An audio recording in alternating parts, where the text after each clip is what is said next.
Hi, I'm Monsterface, and this is Horror Addicts. And it's a full moon, so you know what that means. Yep, time for another full moon review. And since Father's Day is on the way, we're gonna do Head of the Family, because it only seems fitting. So stay tuned.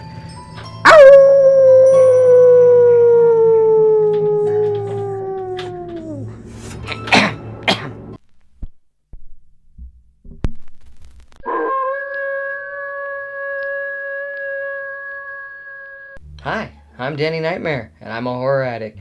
And just want to apologize for my boneheaded sidekick there. See, the big-headed creature in this movie isn't really a father.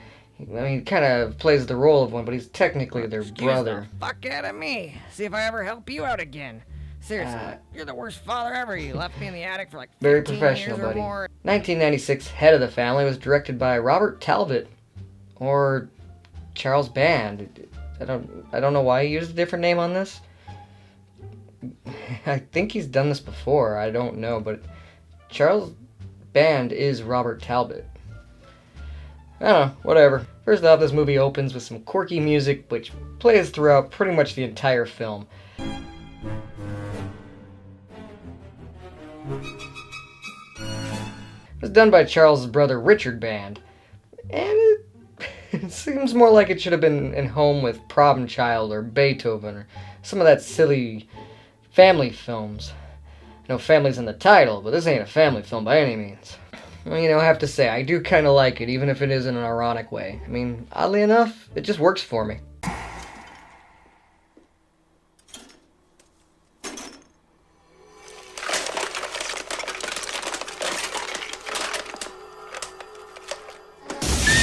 So, like, the main character in this movie is Lance. He's got, like, a little diner slash grocery store. I don't know, it's weird what it is, but people go there and eat Cheerios by the bowlful. And one of his main customers is Dog the Bounty Hunter. Oh, I guess that's not really Dog, it's Howard the Wannabe Hunter. I don't know, he's a brutal biker thug. They talk about how he's always on his Harley, though. I guess that's what defines him. Apparently he's been shaking down a lot of the local businesses, saying he's a partner now. He's trying to muscle his way into Lance's business. And you'd feel bad for Lance, but then again, Lance is giving the business to Howard's wife, Loretta. Call me Scarlet. Or Scarlet. I don't know. They're banging non-stop behind Howard's back, and I guess he's gonna find out one of these days and kill him. So they gotta do something about it. But what can they do? Well, the local Addams family, who come in for groceries once a week, are called the stock pools. 3 of them wander around mindlessly as if they're sharing the same brain. Lance sees an accident in which they stash the car and take the body inside, and, well, kind of stumbles onto their dark little secret. He gets to meet not just them, but the 4th member as well, Myron. Giant head, little body, stuck in a wheelchair. Apparently he's insanely smart, and his quadruplet siblings, Wheeler, who's got crazy eyes, great hearing, and great nose. And then you got Otis, who's just the big strong man of the group. And then Ernestina, which she's got super slut abilities. I don't know. Female, she's got some sort of uncontrollable sexual power. Big boobs, I guess. Now that he's got dirt on the stack pools because he stumbled into their business of kidnapping people and like lobotomizing them, and it never really explains what they're doing with them. They have them all in a dungeon and they're operating on them somewhat, and Myron's got like this big blood tube going into his big head, so I can only think that he's trying to take chunks, I don't know, like is he putting parts of their brain into his big brain to like merge it, make himself more powerful? I mean, he does seem to have some control over these people. Makes them put on these weird god-awful plays in his little stage room.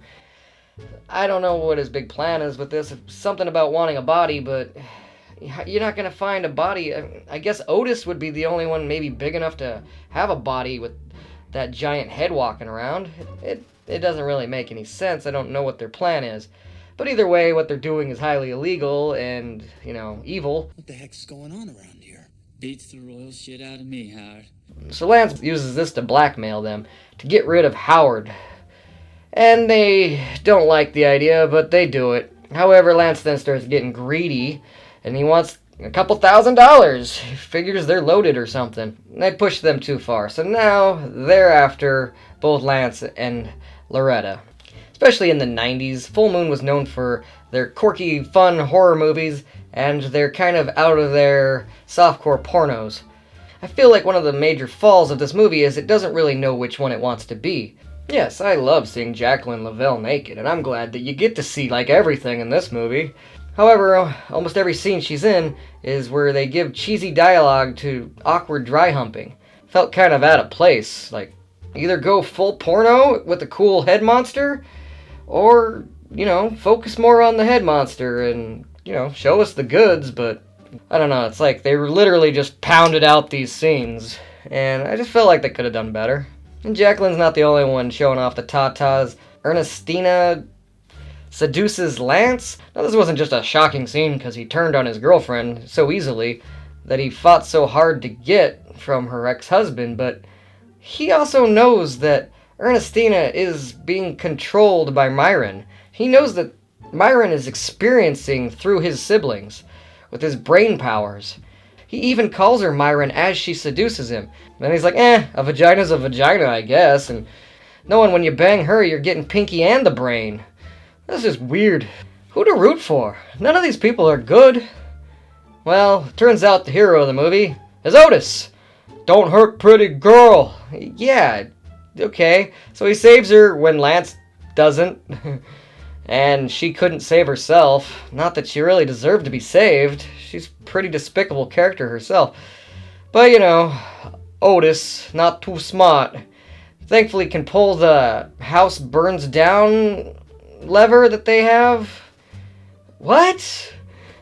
I guess they have a house lever that if you pull it, the house will catch on fire. Because it didn't get caught on fire from the stage. They told you that stage is fireproof. He goes down into the dungeon and pulls this self-destruct lever, and he saves Loretta, and then they get married. The end?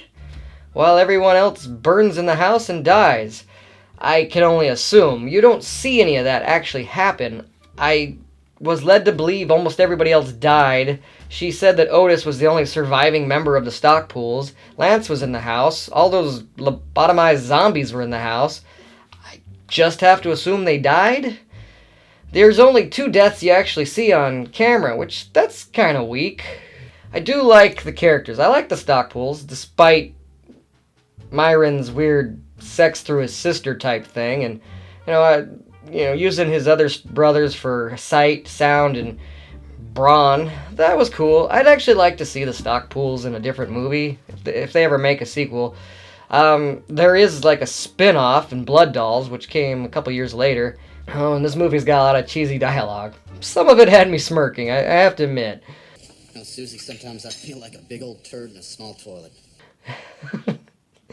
It's pretty fucking funny. I enjoyed the Stockpole Family, and I wouldn't even mind a sequel. So I'm gonna say see it. It was better than Unlucky Charms and even Evil Bong. But it's not really that high for me on the Full Moon spectrum.